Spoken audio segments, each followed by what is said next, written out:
അഹമ്മദാബാദ് ആകാശ ദുരന്തത്തിൽ മരിച്ചവരിൽ കണ്ണീരോർമ്മയാവുകയാണ് ഇന്ത്യൻ സന്ദർശനത്തിനായി എത്തിയ ബ്രിട്ടീഷ് ദമ്പതികൾ.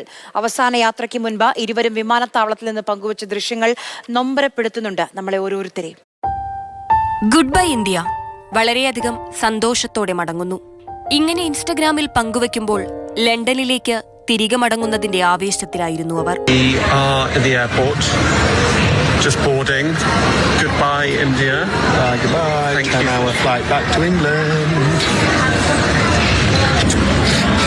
Going back happily calm. Fiongal Greenlaw Meek, Jamie Meek എന്നീ ബ്രിട്ടീഷ് ഗേദമ്പതികളുടെ അവസാന ദൃശ്യം മടക്കയാത്രയ്ക്ക് തൊട്ടുമുൻപ് അഹമ്മദാബാദ് വിമാനത്താവളത്തിൽ നിന്ന് പകർത്തിയ ദൃശ്യങ്ങളാണ്. സ്വന്തം രാജ്യത്തേക്ക് നിരവധി പ്രതീക്ഷകളോടെയാണ് ഇരുവരും മടങ്ങാനിരുന്നത്. പക്ഷേ അവർ ബാക്കിവെച്ച സ്വപ്നങ്ങളും ജീവിതവുമെല്ലാം തീഗോളങ്ങൾ വിഴുങ്ങി. ആത്മീയതയുടെയും മനഃശാന്തിയുടെയും വേരുകൾ തേടിയാണ് ഇരുവരും 10 ദിവസത്തെ സന്ദർശനത്തിനായി ഇന്ത്യയിലേക്ക് പറന്നെത്തിയത്. ലണ്ടനിൽ 7 വർഷമായി ആത്മീയാരോഗ്യ കേന്ദ്രമായ വെൽനസ് ഫൗണ്ടറി നടത്തുകയായിരുന്നു ഫിയോങ്കൽ.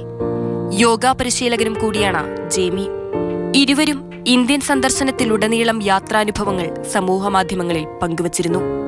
ജീവിതത്തിലും യാത്രകളിലും അവസാനം മരണത്തിലും ഒരുമിച്ച സ്നേഹമായി മാറി ഫിയോങ്കലും ജേമിയും. News desk, Mathrubhumi news.